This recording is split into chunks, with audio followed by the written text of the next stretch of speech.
39 मंत्री जे आहेत ते मोठ्या संख्येनं पहिल्याच विस्तारामध्ये सामील झाले. मात्र याच्यामध्ये ओबीसीचे नेते जे आहेत छगन भुजबळ यांना मंत्रिपदावरून डावलले. नाही आता ते मला नाही माहित त्याला कशाला काय केलं आणि काय नाही, तो आमचा प्रश्नच नाही. तो त्यांचा राजकीय प्रश्न आहे वैयक्तिक. त्याच्याबद्दलचं आपल्याला काय माहिती नाही आणि त्याला का दिलं हे माहीत नाही आणि त्याशी आम्हाला काही देणं घेणं पण नाही. मराठा आरक्षणाचा मारे करायचं आम्हाला काय देणं घेणं नाही. गोरगरिबांना ओबीसींना सुद्धा त्यांनी कधी काही खाऊ दिलेलं नाही.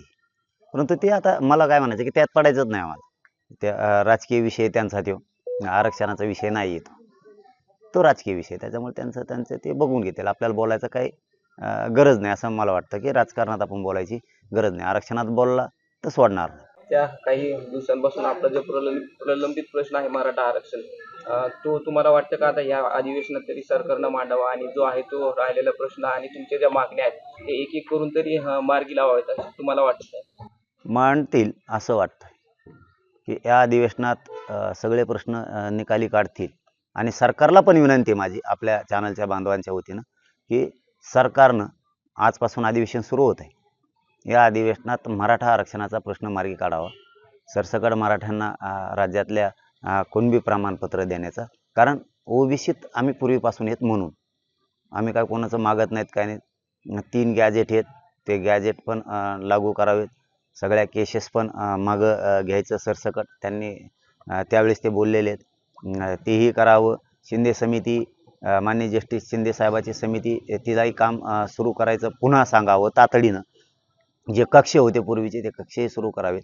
या सगळ्या जे आमच्या 8, 9, 10 मागण्या आहेत सगळे सोयऱ्याची अंमलबजावणी पण आहे. 83 क्रमांकाला कुणबी आणि मराठा एक आहे तोही अध्यादेश काढून आता अधिवेशनात सगळ्या घोषणा कराव्यात अंमलबजावणीसह सरकारनं. अशी आम्हाला आशा पण आहे, अपेक्षा पण आहे आणि ते करतील असं वाटतं आणि त्यांनी ते करावं ही सरकारला आमच्याकडून विनंती. नाही माझं म्हणणं काय आहे की बाबा त्या राजकारणाच्या विषयात मी पडणारच नाही. कारण ते त्यांचा वैयक्तिक विषय, त्यांच्या पक्षाचा म्हणा किंवा त्यांच्या सरकारचा म्हणा किंवा त्यांचं काय असेल ते त्यांचा विषय.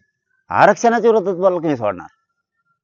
त्यामुळे ते ज्याचा त्याचा विषय जो तो आपण त्याच्यात काय ढवळाढवळ करायची काही गरज नाही, चपडबं करायची गरज नाही. आरक्षणासाठी आम्ही लढायला खंबीर आहेत. उद्या आम्ही तारीख डिक्लेअर करणार आहेत आणि मराठी मोठ्या ताकदीनं त्या तारखेला जी तारीख उद्या डिक्लेअर होणार आहे त्या तारखेला महाराष्ट्रातल्या कानाकोपऱ्यातले मराठी ताकदीनं येणार. कामं धंदे सगळे एक दिवसासाठी बंद ठेवून, शेतकरी सगळे एक दिवस काम बंद ठेवून सगळे मराठी एक दिवस अंतर्वालीत येणार आहेत. सगळेचे सगळे. एवढी ताकद पुन्हा एकदा या देशाला आणि जगाला दिसणारे मराठी किती ताकदीने. एबीपी माझा, उघडा डोळे बघा नीट.